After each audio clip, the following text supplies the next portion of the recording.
Olá, as férias estão aí e ninguém melhor do que a nossa super especialista convidada de hoje para falar sobre o assunto de viagens com crianças. A Sabrina Bull é do canal daqui do YouTube Grow to Live, inclusive quem não segue ainda pode seguir, eu vou colocar aqui para vocês irem lá se inscrever. Sabrina, obrigada pela presença, feliz de ter você aqui com a gente. É um prazer estar aqui, muito obrigado. Gente, se vocês não seguem meu canal, já corre lá e se inscreve. É, isso aí. A Sabrina viaja o mundo inteiro e muitas vezes ela leva os filhos com ela. E é isso que a gente vai saber hoje. Quais as dicas preciosas para um planejamento de uma viagem infalível com as crianças?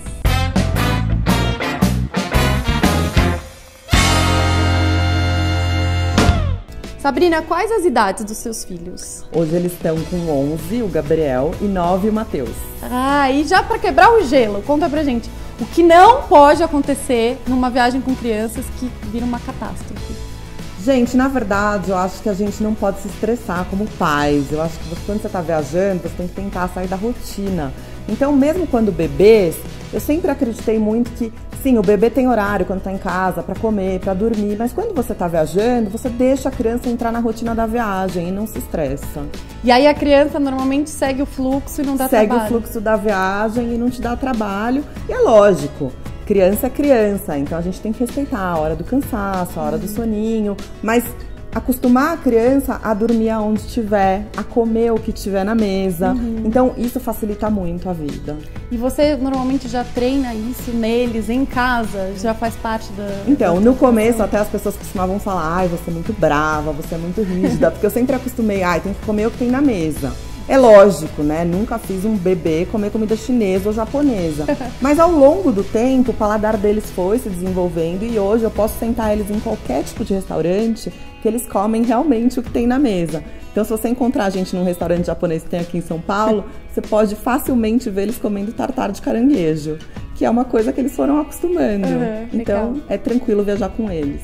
E qual foi a primeira viagem que cada um deles fez com você? O Gabriel, com 4 meses, eu levei ele pra Foz do Iguaçu. Nossa, 4 meses. 4 meses. E o Matheus, com 9 meses, a gente foi pra Trancoso. E aí, como é que foi? No avião? Então, na verdade, eu acredito muito que você tem que se preparar antes. Então, você ter distrações pro bebê. Se ele for um pouquinho maior, que você consiga levar coisinhas pra ele comer, porque acaba distraindo tudo que é comer, né? E eu sempre falo, gente, testa sempre em viagens curtas e não em viagens longas, porque eu acho que facilita e passa mais rápido, né? E você, como que você planeja as suas viagens? Você envolve eles no planejamento? Hoje que eles são maiores, sim. Então a gente acabou de voltar de uma viagem que nós fomos pro Quênia e pra Tanzânia. E antes de ir, o meu filho menor, o Matheus, ele tava pedindo pra ir pra Disney. E eles já foram, mas faz muitos anos. E eu falei, bom, vou tentar convencer eles a fazer uma coisa diferente. Eu trouxe 3 alternativas. Falei, olha, a gente tem 3 opções. Uma é Orlando, que é o que vocês pediram. A segunda, Galápagos. E a terceira, África.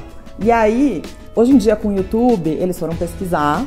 E eles 2 voltaram que queriam ir pra África. Que era a Disney de verdade, né? Exatamente. O Animal Kingdom sem pretensão. Exatamente, da vida real. Da vida real. Então, quando você escolhe os destinos, nesse caso você deu 3 opções para eles, mas normalmente você escolhe algo que é mais do seu interesse e aí eles vêm junto com você e o seu marido, ou você pensa alguma coisa também para eles? Como você faz para decidir? Normalmente eu sempre penso em coisas que eles vão interagir com a gente. Então eu gosto dessa viagem que a gente vai ter aquela parte de integração da família. Então a gente foi para a Amazônia. A gente fez o passeio de caiaque, os 4 no caiaque. A gente foi pescar piranha, os 4. Então, assim, isso eu tenho certeza que eles não vão esquecer nunca na vida. Então, eu gosto muito quando tem atividade em família. Você gosta de hotéis que tem monitoria para criança? Então... Sinceramente. Na verdade, assim, já fui muito até a trabalho, conheço a maioria dos resorts no Brasil, mas eu confesso que os próprios meninos não gostam de ficar com a monitoria, porque como eles... É um momento que eu trabalho, meu marido trabalha, é um momento que eles têm a atenção da gente, e a gente tá fazendo uma coisa divertida, que eles não curtem muito ficar com os monitores. Então, todas as vezes que eu fui para algum hotel que tinha essa parte de lazer, eles não se divertiram tanto. Então, eu sempre procuro coisas que vão ser de interesse deles. Então, dá para ir para a Alemanha, por exemplo, fazer aquele passeio do castelo de Neuschwanstein com eles. E eles amaram, foi super legal, a gente viu de charrete, contou toda a história do castelo. Então, você tem que sempre pensar no tempo e o que eles vão se interessar. E o tempo das crianças é muito diferente do tempo dos adultos? Sim. Teve uma vez que a gente fez um passeio em Roma, que de manhã a gente fez o Coliseu e à tarde a gente fez o Vaticano. E daí eu percebi que, assim, 4 horas de passeio para criança em um dia é suficiente. O restante, você vai numa sorveteria, você vai passear, fazer coisa ao ar livre, porque é muito conteúdo para a cabeça deles, com calor, enfim, ou frio extremo, ficar andando. Tempo. Então a gente tem que respeitar o cansaço das crianças. Legal. E quando são viagens de carro? Você tem alguma dica assim para pais de primeira viagem, literalmente, como colocar desde quando eles são pequenininhos até depois mais velhos, se eles brigam muito, se você tem algum tipo de distração para eles na estrada? Eu vou dar uma dica aqui que eu acho que é pra vida e não é só pra criança. Quando seu filho nascer, a primeira coisa que você faz, quando ele começar a interagir com um DVD ou com um vídeo do Netflix, ensina a criança a usar o fone de ouvido. Ah, essa é uma ótima dica. Porque assim, o fone de ouvido é a salvação e mostra que a criança está sendo educada, porque ninguém merece estar sentado no avião e do lado tá tocando galinha pintadinha. Então assim, fica a dica para todo mundo, e mesmo os adultos que são aqueles que estão lá no avião assistindo alguma coisa alta, ninguém merece. É muito chato. Muito em qualquer chato. lugar, não só no avião, né? Em qualquer lugar público. Sempre tem uma distração. Na época que os meninos eram bebês, a gente levava aqueles DVDzinhos portáteis, então eles usavam, e super tranquilo, tanto no avião quanto no carro. Cada um assistiu o seu. Cada um assistiu o seu. E a não ser que você tenha aquele sistema dentro do carro, né, que é o mesmo, mas eles nunca brigaram no carro. Aí conforme eles foram ficando mais velhos, tem aquela coisa, né? Tá chegando?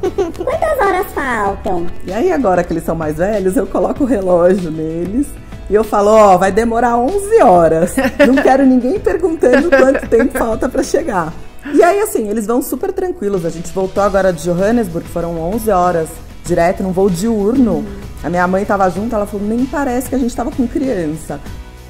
Porque eles vêm assistindo um filme atrás do outro, assim. Ai, então, eu acho que tudo é hábito. Então, conforme você vai ensinando, a criança vai evoluindo junto com você. Então, tem que ensinar. Legal.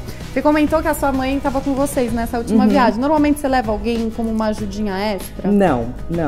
Na verdade, até o intuito é justamente a integração da família. Então, eu não costumo levar ninguém para me ajudar. Eu já levei. Quando eu tinha os dois muito bebês, assim, pequenos, eu levei umas 2 vezes em viagens que a gente juntou com compras. Porque criança não tem paciência com compra. Então, nessa hora, facilita você ter alguém para deixar no hotel com seu filho e você poder ir no shopping tranquilo. Mas se não, não levo. E de todas as viagens que vocês já fizeram juntos com as crianças, qual que você elegeria como a preferida? Na verdade, eu vou falar 2. Uma no Brasil, pra gente não ser injusto, que foi a Amazônia. A Amazônia foi incrível, a gente foi pra Navilhanas. Show. E qual a idade que eles estavam, né? O Matheus tinha 5, o Gabriel tinha 7. Legal. E assim, a gente fez caminhada de 5 quilômetros dentro da Amazônia, dentro da floresta, né? O nosso guia foi parando, ele montou um negócio tipo de Tarzan, eles se penduraram no cipó, pintou os meninos de urucum. A gente teve toda aquela experiência de conhecer realmente a floresta amazônica. Foi uma aula de Brasil, assim, foi muito legal. A gente foi numa comunidade ribeirinha, então a gente viu um pouquinho da realidade, que não é a realidade que a gente tem aqui em São Paulo. E a segunda viagem, eu falo que a última é sempre a melhor, né? É difícil superar. A gente fez o Quênia e a Tanzânia com eles e foi incrível. E a gente sempre falou que a gente queria levar eles para fazerem safari. Foi muito legal. Todos os pais deveriam levar as crianças uma vez na vida, vale a pena. Teve alguma com eles que não deu certo? Você não recomenda? Não, na verdade, assim, já tiveram alguns sustos em algumas viagens, né? Eu acho que viajando com criança a gente tá sujeito. Uma vez a gente tava voltando de Milão e a gente tava subindo na sala VIP e o Gabriel tava segurando uma malinha de mão, assim. E ele escorregou, ele escorregou na escada rolante e caiu de costas. E na hora, assim, ele se ralou todo. Ai. Foi a sorte que ele tava com um fom no pescoço e o fom amorteceu, senão ele tinha se machucado muito. Então eu falo que, como diz o pediatra deles, não é o primeiro susto nem o último. Então quando entra no avião pra voltar, você fala, nossa, tá todo mundo bem. Deu certo, tudo perfeito. Exatamente, porque a gente faz viagens realmente que tem passeios de aventura.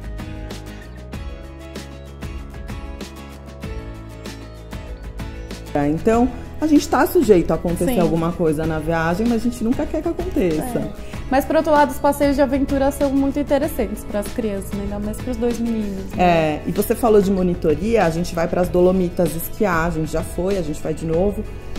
E eles já, de agora, eles já começam. A gente não quer ficar no ski school, a gente quer esquiar com vocês, a gente não quer. Então, assim, é muito engraçado, porque eles querem esquiar com a gente o tempo inteiro e realmente tem aquela coisa deles quererem ficar perto. Normalmente, quantas viagens por ano você faz com eles? Grandes 2, uma no meio do ano e uma no final do ano. Nas férias? Nas férias, porque agora já não dá mais pra faltar na escola, né? Então, são 2 viagens.